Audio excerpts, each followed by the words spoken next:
So when it compares to the talent pool with Bengaluru, Hyderabad is still not at that level, but still it is trying to compete with the talent pool. Amenities and experiences that these communities are able to create, and not just offer them, but also how seamless and frictionless are they being offered. Chennai never had swanky projects where, big township projects like Bengaluru or in Mumbai. But right now things are happening which are fueling that in many parts of Chennai. Bangalore is now converting into 7-8 hubs of development, and I think metro plays a major role. But other road infrastructure, I still think it is a lot to be desired. Hyderabad very affordable, although I'm not saying it's a good or bad, but from a consumer perspective, definitely good. This cooling off is going to be there for this quarter or the next quarter, and then things will become sustainable, and there will be a good growth, normal growth that will continue at least for the next 5 to 6 years.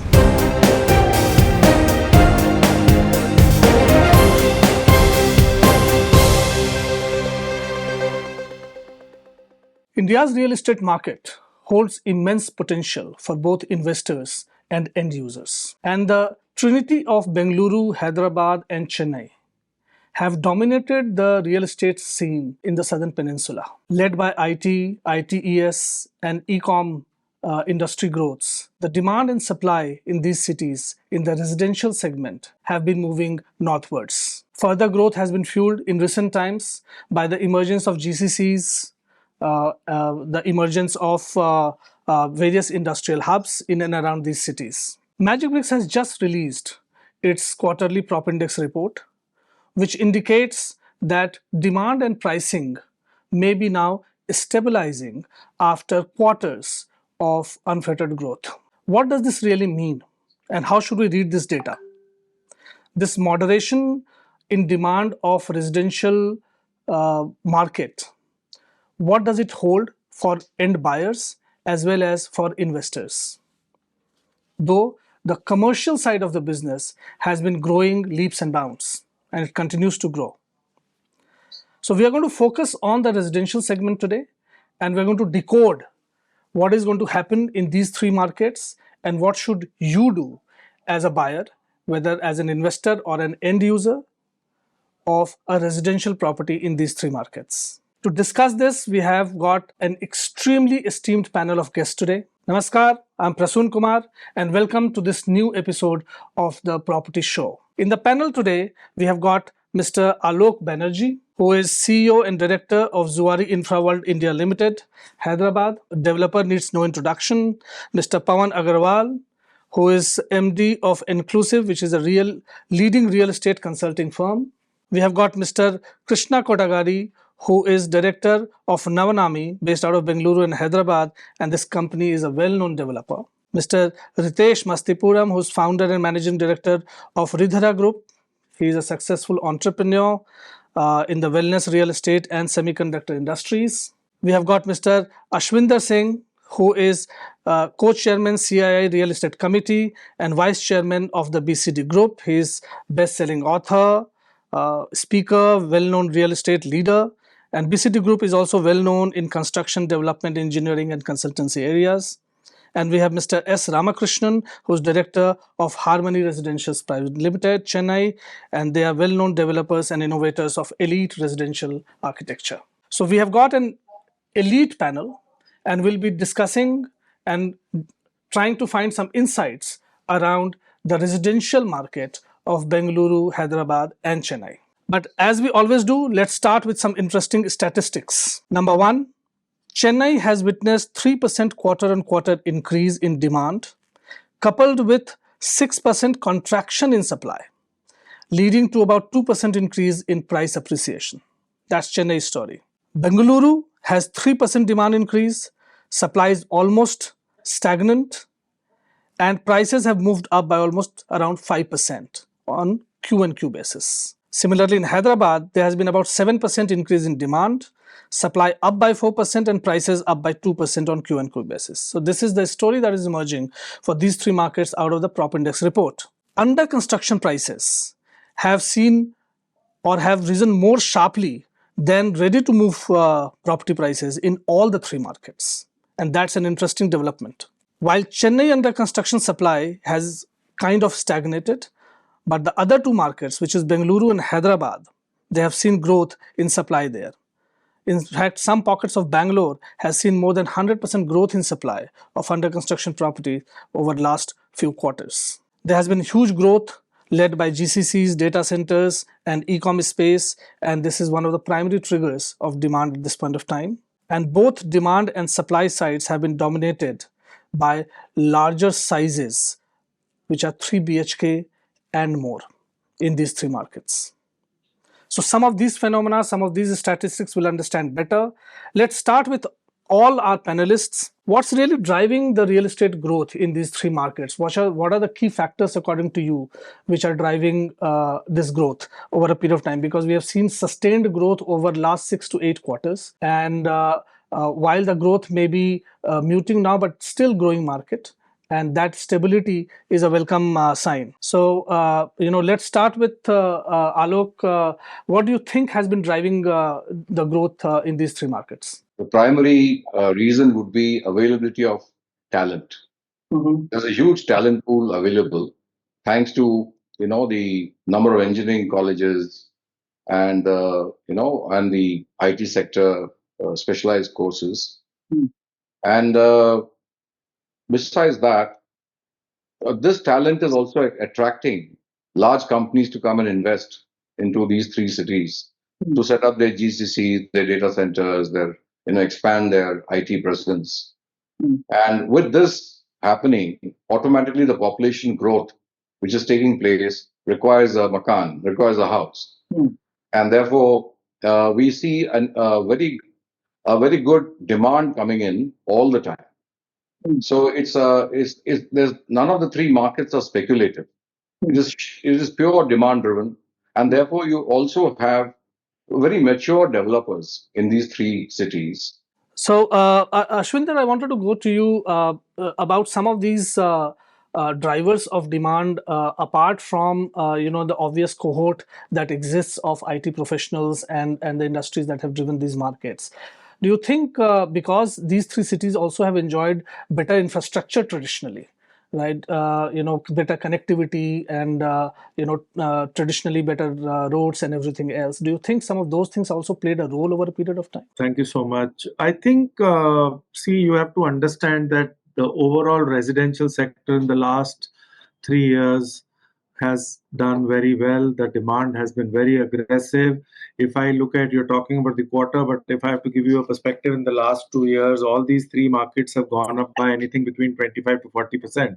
Yes. And that gets reflective in the quarter trend. However, I think things tend to be one reason why the South markets have done well. Well, it's a known thing. It's a high employment generating market. Obviously the services sector in these three markets has been very well dominated by IT. However, this last quarter has been a cooling off quarter because the prices were really going up at a level which was unbelievable. It was great music to the ears for the entire sector. The home buyers were also buying it. There was a pent-up demand. Now, what is happening is it is cooling off, and the cooling off is happening more because one is that, whether we agree or not, in the last 6 months, there have been a lot of job losses in the IT sector because of AI and many other slowdowns that have been expected in the tech-led industry, which dominates South India.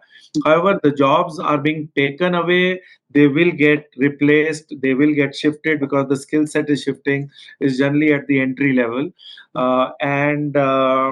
What's also happening is that this cooling off will remain for a certain time, and then this will become a sustainable demand because employment is going to be regular, infrastructure is better, the overall economy contribution by these three cities is very good.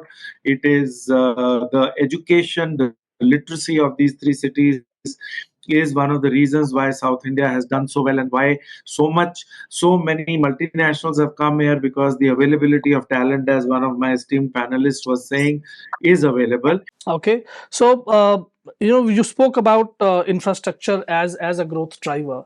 Now, moving to you, Pawan, tell me the expansion of Bengaluru Metro or the Hyderabad's outer ring road or Chennai's peripheral ring road.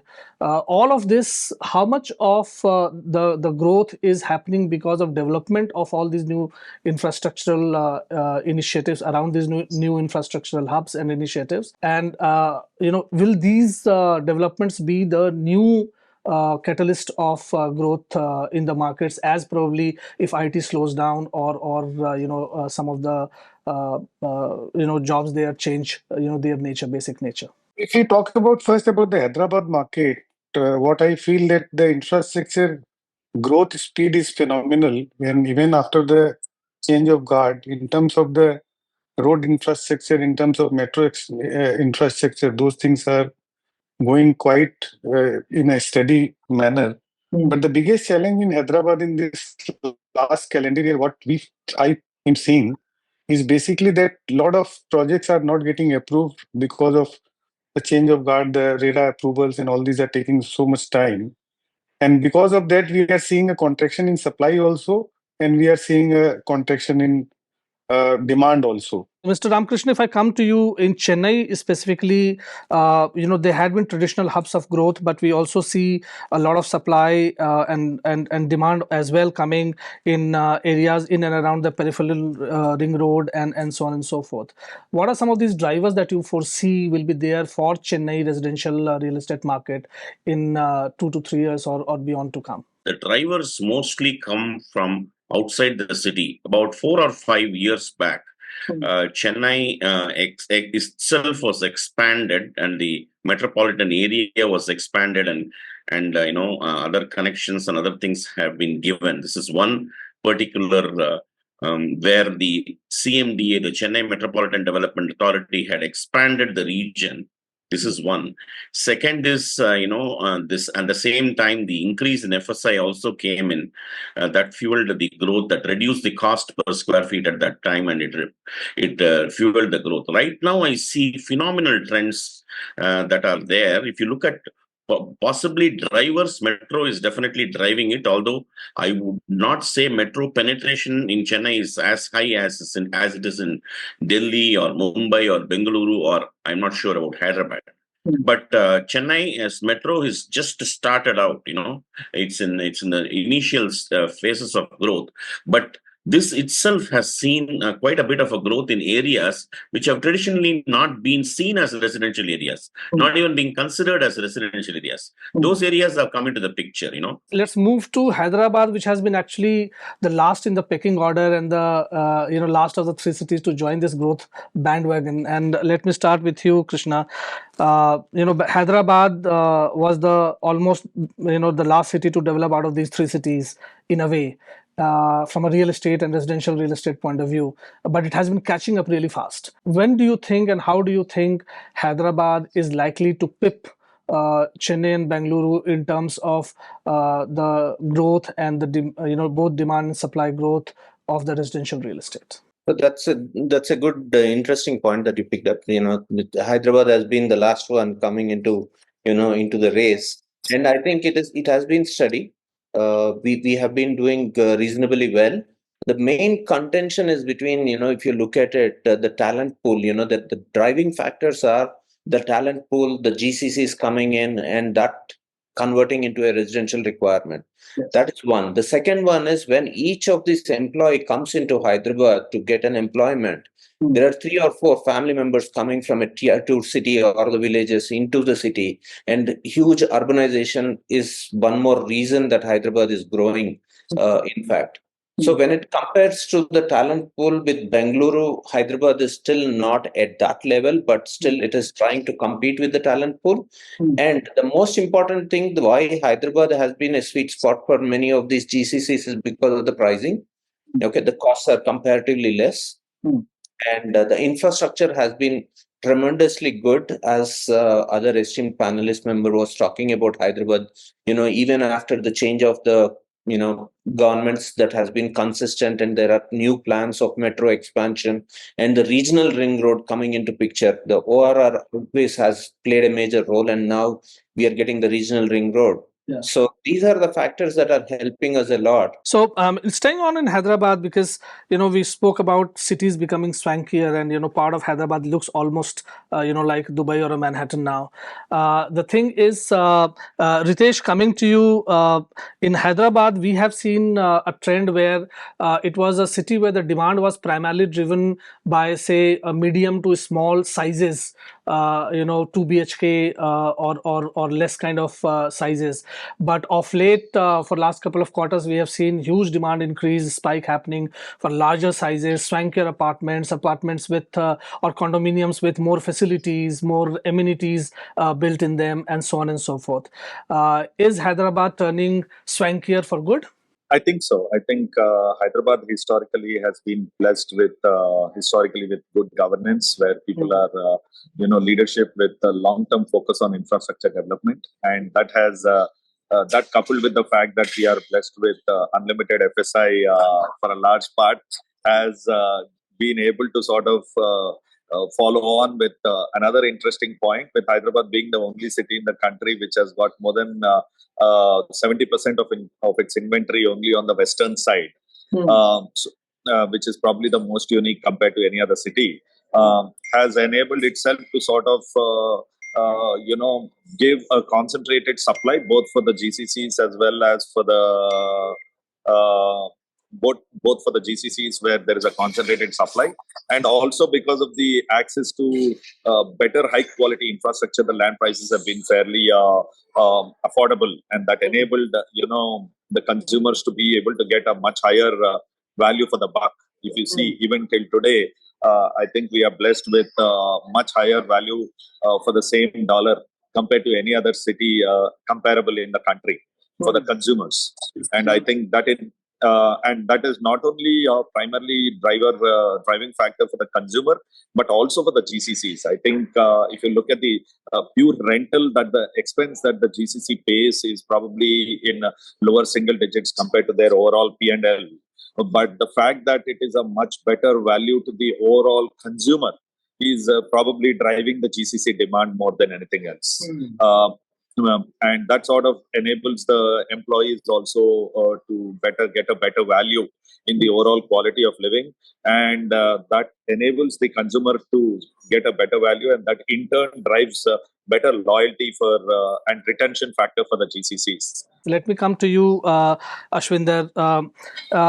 Now we are entering an era where Gen Z buyers are entering the real estate market, right? So those who were born 96, 97, beyond, and after are the ones who are now, becoming first-time buyers of residential properties. This segment has grown with technology. This segment has very different outlook towards living standards, towards lifestyle. How do you think Gen Z entering the market now in these three markets will change the entire supply dynamics and will change the entire infra dynamics of the residential market in these three cities? Well, that's an interesting question, because if you look at the sweet spot and if you analyze the registration data, in Bangalore, the sweet spot for this segment is between 1,000 to 1,500 square feet.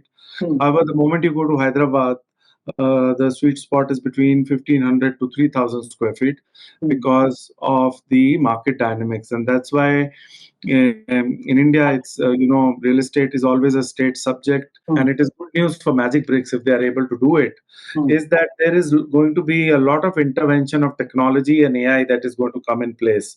And we need to understand that this new segment, new generation, which is the younger generation, is very comfortable with technology. So gone are the days when we keep on saying that real estate is a touch and feel thing. People have to come visit the site, because this is not going to happen in the next 2-3 years. Things are going to change, especially for this generation and especially for developers who are very well known and who have credibility in the market. So if there is a developer who's known, I'll take a developer who's not in South, just for to be unbiased. So if DLF is coming out with something, people know DLF will deliver.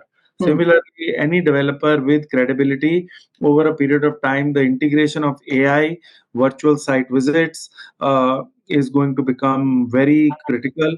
And as it is, there are certain developers in the plotted arena in Mumbai who are selling everything online. So this segment, we will see real estate has been a laggard as far as adoption of technology is concerned. But in the next 2-3 years, this segment is going to adopt a lot of technology, demand for technology, and there are a lot of prop techs also coming in. Developers will have to, change, transform, inbuilt technology, and most of the buying process is going to move online, and people are going to go towards compact luxury. Number one, this segment wants compact luxury. Integrated townships, as they say, a 15-minute city, they are going to become important. Come back to you, Mr. Ramakrishnan. We discussed about plots and plotted development. Chennai has traditionally been a market where plots have played a major role in terms of the overall real estate demand and plot supply as well. How do you see this now going forward? Do you think increasingly now the apartment culture or the developed project culture is going to come into picture with as Chennai grows and as more industries come in, as people influx happens from outside, or do you see strong demand for plots continuing in Chennai to drive real estate residential demand? Chennai has never been that kind of has not had a very strong apartment culture. Like, let's say, Mumbai or even Bengaluru also is similar. That is, everyone likes to own a bungalow, or they like to live in an independent house, or many of them, or most of them, because they have grown up in one, perhaps. So I have seen that now the plots that are being developed are not purely from an investment sake. Earlier, they used to be for pure investment. That is, over a period of 15, 20 years, they are going to be like stocks, multi-baggers and things like that. And you would find that there were many layouts around the city where no house would come, or not even a road would be there, but the plots would be increasing in pricing. Okay, but right now I see a stronger movement towards not too far away from the city, but much closer to the city, and also the development of the villa culture. So this villa culture, villas are have not been very strong, sweet so far as Chennai is concerned. And actually, the size of it, many hundreds villas, in suburban areas. So it's not just purely from an investment perspective that plots are being purchased. Right now, there's also a concept of a trend of developers, like leading developers also marketing plotted developments. Earlier, this never used to be the case. They used to be builders. They used to give homes, Right now, they have some residential projects and also some plotted development. And as the plotted development happens and are being marketed, then there is a possibility of converting it into a development, bringing it into the development orbit with a host of common amenities and things like that. Lots of very interesting developments from a plotted development perspective in Chennai. Okay, so let me come to you, Krishna. Bengaluru has been a market which has been a heated market, right? It is often looked at as a market where there has been all kind of appreciations that had to happen across different micro markets of Bangalore has happened. Where do you see the potential for growth of residential real estate now in and around Bengaluru? Is there enough land pool available even now, or are we going to see a northward price journey, and therefore the market becoming out of reach for a lot of affordable and mid-segment home buyers? So Bengaluru will not be. I very much believe that Bengaluru will not be in a situation where it will be out of reach for some of the home buyers that we are talking about, because Bengaluru has expanded enormously. And as one of the esteemed, panelists has said, each place has become its own hub. The primary important thing there is basically, it's just not the infrastructure, but the social environment also. When the social infrastructure is also there, every part has become its own hub. So what I see is the North Bengaluru is one place where, we will see a lot of traction towards the airport. And also the south and southeast of Bangalore, we are seeing that there is a possibility of another airport coming, and there is a lot of activity happening in those areas. So I don't see any slowdown in those. Neither the price is going to be, way northward where people will not be able to afford. I think there is a lot of space for that. Alok, tell me, the entire notion of therefore catering to this new demand using technology or a new style of architecture, construction, and everything else. What do you think? And they cater primarily to the premium to high end luxury end segment. What do you think? Which segment is likely to be the growth driver of residential demand in these three cities? Is it premium and luxury end which will continue to drive that demand and growth, or the affordable mid segment as well is likely to grow across? Work-life balance is becoming the critical driving force for a person to buy. And going forward, I think 3 BHK is the minimum somebody wants to buy. If they can't afford, they are going to compromise, but the 2 BHK is not going to sell. In the sense, after some time, nobody wants to live there because they need the space. They need a space for themselves, for the kids, or the parents come in, or as an office space. Okay. And the statistics also show Hyderabad, I think 68% is 3 BHK sales out of the total sales. Yes. So that continues to be the driving factor, and more. And as you become richer, the Indian middle class becomes richer, we'll move towards the 4 BHK, 5 BHK as well. But I see that today, most of my co-panelists would have noticed that the 1 BHKs don't even know. It's just good to start off with. In the sense, maybe a 5% of your total development just to get your price tag down as a developer. But otherwise, we don't see that as aspirational at all. And it is the 3 BHK which is driving the future. At 5% of studio, 5% of 1 BHK become the investor unit. So people just buy it and they keep it and they want to sell it later. And the lowest momentum specification in Bangalore is 2-bed. So 2-bed doesn't sell at all. 1-bed and studio sell because they are investor units. The ticket size is small. People buy it and keep it. And the sweet spot absolutely is 3-bed or 2-bed plus study. So that brings me to this question: with prices growing wherever they are going, right?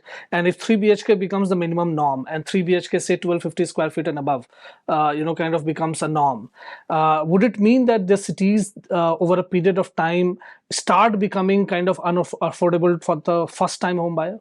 Well, affordability has to be kept in mind, and that is where compact homes will come, and that is what happened in Bombay. If you look at Mumbai, why did the size of apartments kept on shrinking? Because the affordability was an issue. Yeah. So I don't know whether Bangalore will ever become Mumbai or not, but a good 3-bedroom apartment in Mumbai, in Vadala, is 1250 square feet, which is super built up, and maybe the carpet would be 900 square feet. So that's going to be the norm. It depends where you are staying, where you're not staying. Affordability is an issue.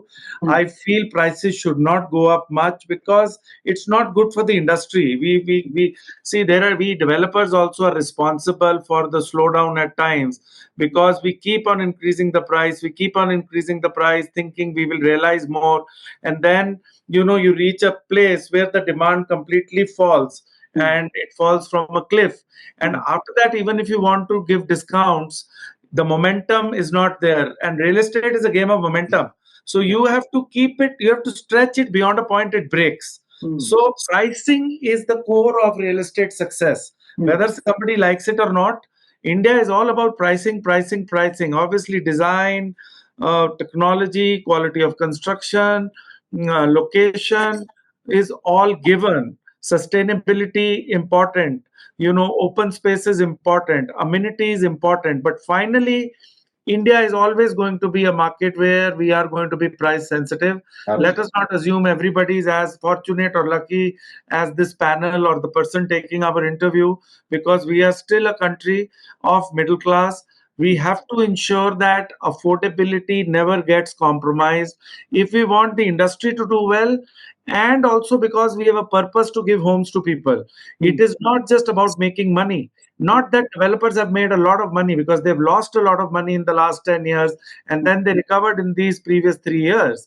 But the reason they lost the money in the last 10 years was that we need to understand where to stop, how to understand pricing, what is the sweet spot. And this luxury, ultra luxury, I don't understand, because this is what brings people down. And this is what brings the industry also into a standstill, because that is where the slowdown finally hits. So we have to have affordability in mind. We are coming to an end of our conversation. We have many thought-provoking ideas coming out of this. Maybe we'll do another show on those, but we'll get into a rapid-fire round, and I'll ask a question from each of you, and maybe you can answer as much as possible in a one word or something like that. Let's start with you, Pawan. Are prices going to continue to move north? Yes or no? No. Okay. Your take, Ritesh? I think they'll quite stabilize. So its answer is no. Okay. Mr. Ramakrishnan? Yes, it will move more slowly and in some micro markets, but it will not be. It will not move in all the areas. Okay. Krishna? It will move north, but slowly.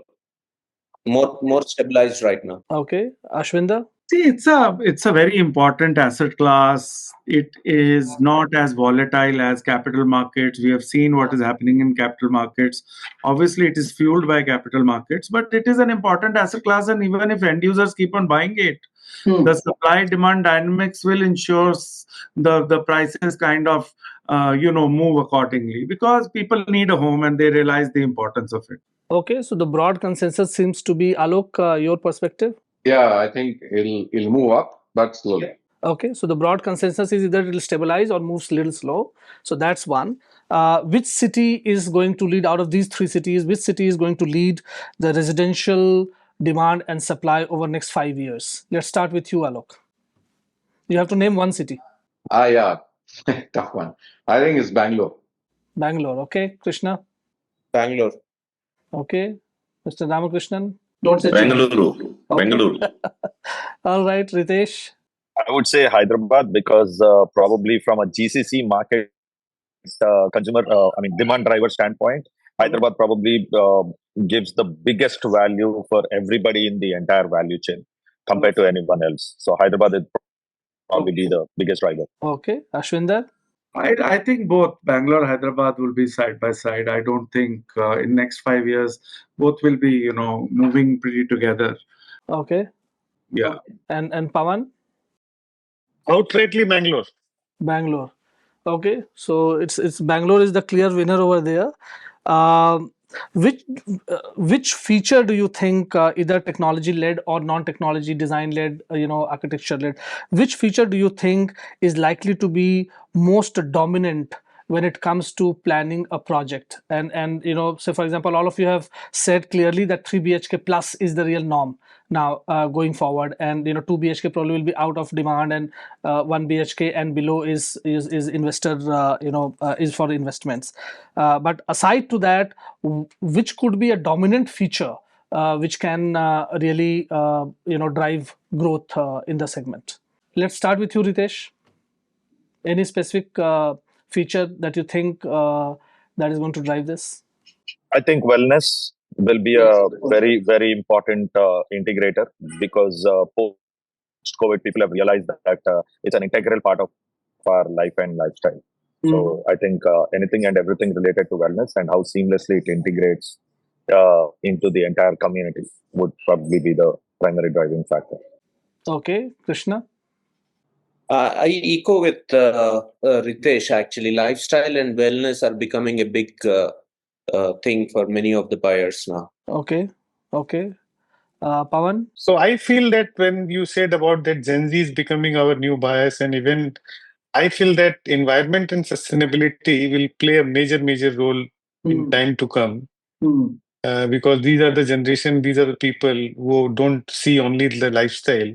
They see sustainability as a major factor in even today deciding to buy a cloth also, or even doing anything. So I think net zero and environment sustainability is the new features which each and every builder should think about. Okay, Alok? I would go with work-life balance Okay, as a driver. okay, So they would buy where they work. okay. And wellness is wellness, which includes amenities like gyms and spas and all that. But wellness, health related. Okay, Ashwinda? I think integrated townships, 15-minute cities is going to be important because most of the developments will happen on the periphery because that's where the land is available. That's where affordability is there. And more and more people would want to live in integrated townships. Walk to work, walk to office, walk to school, cycle to all these places. Very good from an environmental perspective, sustainability perspective, because most important thing that has to integrate now is sustainability and technology. Because none of them can operate without each other, and sustainability and green homes is a requirement now which consumers will also appreciate. Till some time they were not appreciating, but they will start appreciating because it has an impact direct on health and wellness. Okay, so One sustainability. one Yeah, point yeah. I would like. So, a contrast between, like organic food, if you look at 10 years back, how we were adapting organic food to how we are today is what, Pawan Saab was talking about, sustainable living. I think definitely sustainable living will be coming to that level as organic food has been adopted by all of us now. So viewers, what's emerging is these three cities will continue to witness the kind of growth that they have been witnessing. There'll be different growth drivers for these three cities, but some of the ideas like technology, sustainability, and wellness as a concept, these ideas will dominate a consumer's mind when they are looking at residential real estate investment. Also, our experts tell us that larger sizes, 3 BHK and more, is what consumers would prefer. Smaller sizes, 1 BHK and lower, would probably be only from investment point of view, and size in between probably may not have enough takers. We also discussed that affordability is probably something that one needs to keep in mind, because as you look for larger sizes, as more amenities come in, as more technology comes in, that increases the cost of the project, that increases the cost of the home that you buy, and that might ultimately push the prices up as well. So it will have to be a fine balance of all of this in these markets. I thank all my esteemed panelists for joining the show. Thank you very much. It was extremely enriching and enlightening. Keep watching MBTV. Thank you.